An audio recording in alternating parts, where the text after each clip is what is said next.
नमस्कार दोस्तों। एस के वैष्णव। रेलवे की जो वर्तमान में जो एग्ज़ाम में चल रही है उसमें जीके के किस प्रकार के प्रश्न आ रहे हैं उनके आंसर की जानने के लिए हमारे चैनल को सब्सक्राइब करें जिन्होंने किया नहीं है, और देखिए किस प्रकार के प्रश्न आ रहे, उनके क्या आंसर है वो आप देखिए अपन ज़्यादा समय नहीं लेंगे, जल्दी से एक एक प्रश्न करके नहीं देखते हैं। कामाख्या मंदिर किस राज्य में है? ये प्रश्न आपके 10 जनवरी को जो पेपर लगा था उसमें आया था, कामाख्या मंदिर किस राज्य में। तो आपको पता होना चाहिए किस राज्य में है। असम राज्य में। किस में है? असम राज्य में।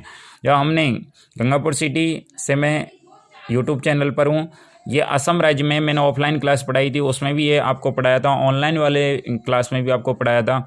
देखिए अगला प्रश्न है, क्रोएशिया का हाईएस्ट सिविलाइजेशन अवार्ड किसे मिला था? तो वर्तमान में जो ये अवार्ड मिला था ये भारत के राष्ट्रपति रामनाथ कोविंद जी को मिला था। किन को मिला था? रामनाथ कोविंद जी को। रामनाथ कोविंद जी को ये अवार्ड मिला था, जो वर्तमान में अपन के क्या है, राष्ट्रपति है, रामनाथ कोविंद जी। नीति आयोग का अध्यक्ष कौन होता है? तो नीति आयोग का अध्यक्ष प्रधानमंत्री होता है, जो वर्तमान में नरेंद्र मोदी है। कहे तो नीति आयोग का अध्यक्ष कौन है? नरेंद्र दामोदर दास मोदी। किसके अध्यक्ष हैं? नीति आयोग के अध्यक्ष हैं, जो योजना आयोग से नीति आयोग में बदला था। आपको इसकी भी पूरी वीडियो आपको मिल जाएगी। अगला प्रश्न, शिमला समझौता इंदिरा गांधी और किस प्रधानमंत्री के साथ हुआ था? तो पहली बात तो ये होना चाहिए कि शिमला समझौता हुआ कब था, तो ये जानकारी अपन को होनी चाहिए। 1972 ईस्वी में शिमला समझौता हुआ था। भारत और पाकिस्तान के जो लड़ाई हुई थी 1971 की, उसके बाद में एक समझौता हुआ था। कौन सा हुआ था? शिमला समझौता। और ये इंदिरा गांधी जो भारत की पीएम थी, और उसी समय जो पाकिस्तान के थे वो थे जुल्फ़िकार अली भुट्टो। तो आपको पता होना चाहिए किस किस के बीच हुआ था। तो इंदिरा गांधी और जुल्फ़िकार अली भुट्टो के बीच में कौन सा समझौता हुआ था? आपके शिमला समझौता हुआ था। बिल्कुल समझ में आ गया होगा। अगला प्रश्न आया था आपके, पीली क्रांति का संबंध किससे है? तो पीली क्रांति का संबंध, हमारा ऑप्शन वहाँ पर ऑप्शन के आधार पर इसका आंसर था तिलहन।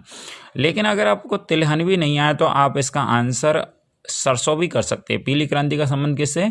सरसों से भी संबंध माना जाता है। अब इंटरनेशनल एटॉमिक एनर्जी एग्री की स्थापना कब की गई थी? तो देखिए इसकी स्थापना 1957 में की गई थी। कौन से कब की गई थी? 1957 में की गई थी। अगला प्रश्न है, पूना समझौता किस किस के मध्य हुआ था? तो ये तो खूब आपने पढ़ा होगा। पूना समझौता महात्मा गांधी जी और किसके बीच हुआ था? डॉक्टर भीमराव अंबेडकर के बीच हुआ था। किसके बीच हुआ था? तो गांधी जी और अंबेडकर के बीच में कौन सा समझौता हुआ था? पूना समझौता हुआ था। कौन सा समझौता हुआ? पूना। अगला प्रश्न बहुत शानदार प्रश्न था। देखिए ये प्रश्न कई लड़के इनके कन्फ्यूज भी रहा था, लेकिन ये हमने आपको ऑफलाइन क्लास में भी पढ़ाया था। बर्ली पेंटिंग कहाँ की फेमस है? तो महाराष्ट्र की फेमस है। कहाँ की फेमस है? महाराष्ट्र राज्य की। बर्ली पेंटिंग कहाँ की फेमस है? महाराष्ट्र राज्य की फेमस है। देखिए विद्यार्थियों, अभी वर्तमान में जो क्वेश्चन आ रहे हैं वो सर्वाधिक आपके हिस्ट्री और ज्योग्राफी से संबंधित प्रश्न आ रहे हैं। अब की बार संविधान से बहुत कम प्रश्न आ रहे हैं। और अगला प्रश्न क्या था? ईस्ट इंडिया कंपनी की स्थापना कब हुई थी? तो ऑप्शन के आधार पर इसका आंसर है 1600 ईस्वी में ईस्ट इंडिया कंपनी की स्थापना हुई थी, जिसकी स्थापना इंग्लैंड की महारानी एलिजाबेथ द्वारा की गई थी। अगला प्रश्न है, चंद्रकांता के लेखक कौन हैं? तो चंद्रकांता के लेखक, ये तो आपने खूब पढ़ा हुआ, देवकी नंदन। कौन है चंद्रकांता के लेखक? देवकी नंदन जी चंद्रकांता के क्या है? लेखक है। 2019 में इंडोनेशिया में कौन सा क्लोन आया था? तो 2019 में कौन सा आया था? लीली। कौन सा आया था? लीली। हाँ जी। अगला प्रश्न है, द्वितीय पंचवर्षीय योजना किस मॉडल पर आधारित थी? किस मॉडल पर आधारित थी? तो ये मॉडल था महल नोविस योजना। महल नोविस योजना मॉडल पर आधारित थी। योजना मॉडल पर आधारित थी।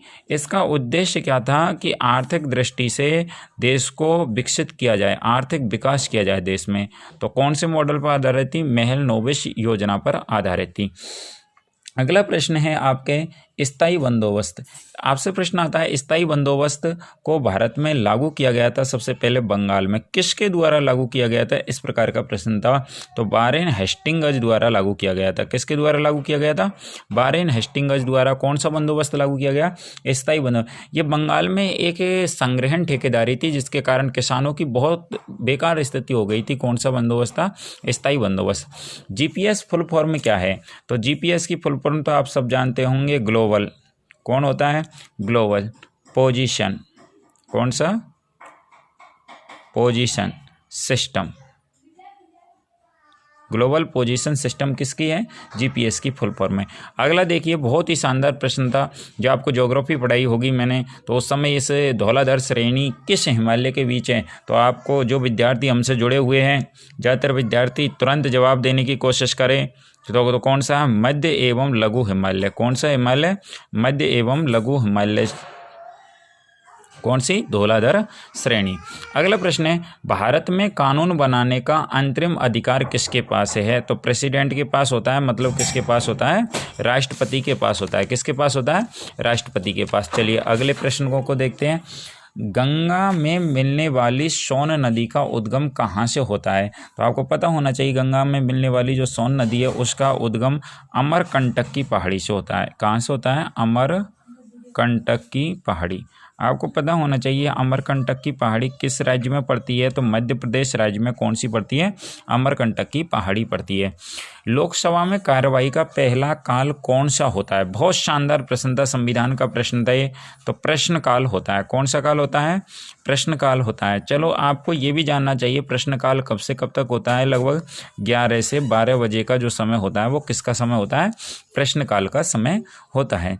अगला आता है एटीपी मैक्सिको ओपन खिताब 2020 किसने जीता था? तो किसने जीता था? ये आपको राफेल नडाल ने जीता था। किसने जीता था? Rafael Nadal. बहुत अच्छा करंट जीके का प्रश्न था। आपको पता होना चाहिए राफेल नडाल किससे संबंधित है? तो राफेल नडाल टेनिस से संबंधित है। किससे संबंधित है? टेनिस से संबंधित है। अगला अच्छा प्रश्न था, दांडी यात्रा के समय तत्कालीन वायसराय कौन थे? तो आपको पहले तो ये पता होना चाहिए कि दांडी यात्रा के समय वायसराय थे लॉर्ड इरविन। कौन थे? Lord Irwin. Lord Irwin Bharat कब आए थे? 1926 से कब तक रहे थे? 1931 तक रहे थे। कौन रहे थे? लॉर्ड इरविन रहे थे। अब अपन के प्रश्न था दांडी यात्रा। तो आपको प्रश्न ये भी पता होना चाहिए कि दांडी यात्रा कब प्रारंभ हुई थी? तो दांडी यात्रा कब प्रारंभ हुई थी? 12 मार्च को। कब स्टार्ट हुई थी? 12 मार्च। और 12 मार्च कब हुई थी? 1930 ईस्वी को स्टार्ट हुई थी। तो आपको ये भी पता होना चाहिए कि ये कब पूरी हुई थी। 12 मार्च 1930 को स्टार्ट हुई थी तो 6 अप्रैल को पूरी हुई थी। कितने अप्रैल को हुई थी? 6 अप्रैल 1930 ईस्वी को। क्यों की गई थी ये दांडी यात्रा? महात्मा गांधी द्वारा। तो अंग्रेजों ने एक नमक कानून बना रखा था, तो उस नमक कानून को तोड़ने के लिए कौन सी यात्रा की गई थी? दांडी यात्रा की गई थी। इसमें जो हमारे महात्मा गांधी जी है, उन महात्मा गांधी ने 358 किलोमीटर की यात्रा की थी। कितने किलोमीटर की? 358 किलोमीटर की यात्रा की। आपको ये भी पता होना चाहिए ये कहाँ से की गई थी? तो साबरमती आश्रम से की गई थी। कौन से आश्रम से की गई थी? साबरमती आश्रम से। और समुद्र के किनारे जो कौन सा स्थान है? दांडी नामक स्थान है, वहां तक ये यात्रा की गई थी, इसलिए इसे दांडी यात्रा भी कहा जाता है। अगला प्रश्न देखते हैं। चलिए बिल्कुल समझ में आ गया होगा। अगला प्रश्न बहुत शानदार है। द्वितीय पिछड़ा वर्ग आयोग को किस नाम से जाना जाता है? तो ये बहुत ही शानदार प्रश्न था। मंडल आयोग के नाम से जाना जाता है। किस आयोग के नाम से जाना जाता है? मंडल आयोग के नाम से। अब आपको ये भी पता होना चाहिए ये मंडल आयोग कब आया था? 1 जनवरी 1979 ईस्वी में आया था। ठीक है साहब। अगले प्रश्न पर पढ़ते हैं। Oscar award 2019 best director award किसे मिला था? तो अल्फांसो को मिला था। किसको मिला था? अल्फांसो किसको मिला था? क्यूरन को। अल्फांसो क्यूरन को मिला था। थोड़ा सा ये प्रश्न क्या है, स्टूडेंटों द्वारा जो फोनोम बताए गए उसी प्रकार से ऑस्कर अवार्ड 2019 का बेस्ट डायरेक्टर अवार्ड किसे मिला था? इस प्रकार का प्रश्न था। अगला था IIFA 2018 बेस्ट डायरेक्टर कौन थे? इस प्रकार का प्रश्न था। तो इसके कौन थे? साकेत चौधरी थे। कौन थे? साकेत चौधरी। कौन थे? साकेत चौधरी। ठीक है साहब। अगले प्रश्न पर, भारत गणराज्य के कार्यपालक अध्यक्ष देश का राष्ट्र प्रमुख कौन होता है? तो ये तो एक राष्ट्रपति होता है। कौन होता है? अब उसमें इस प्रकार से पूछा गया था वर्तमान में कौन में, तो राष्ट्रपति कौन है? श्रीमान रामनाथ कोविंद जी है। कौन है? रामनाथ कोविंद जी, जो वर्तमान में भारत के क्या है? कार्यपालक अध्यक्ष और देश के राष्ट्र प्रमुख है।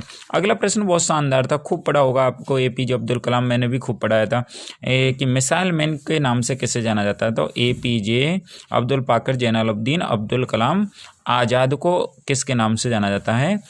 मिसाइल मैन के नाम से जाना जाता है। प्रिय विद्यार्थियों, आप हमारे इस यूट्यूब चैनल से प्रत्येक दिन प्रत्येक जो पेपर लग रहा है उसकी जीके की आंसर की आप जान सकते हैं, किस प्रकार के प्रश्न आ रहे हैं ये भी आप जान सकते हैं।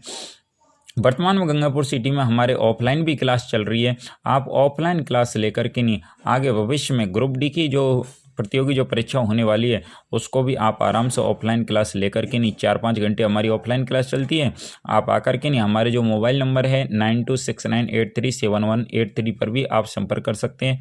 आपकी जो भी कोई कमेंट हो, किसी प्रकार का वो हो, आप मैसेज भी कर सकते हैं। चलिए विद्यार्थी, फिर मिलते हैं। जिन्होंने हमारे ये चैनल सब्सक्राइब नहीं किया हो वो सब्सक्राइब करें, और अगर आपको हमारी ये वीडियो अच्छी लगे तो आप इनको शेयर भी करें। थैंक यू विद्यार्थियों, फिर मिलते हैं दोबारा।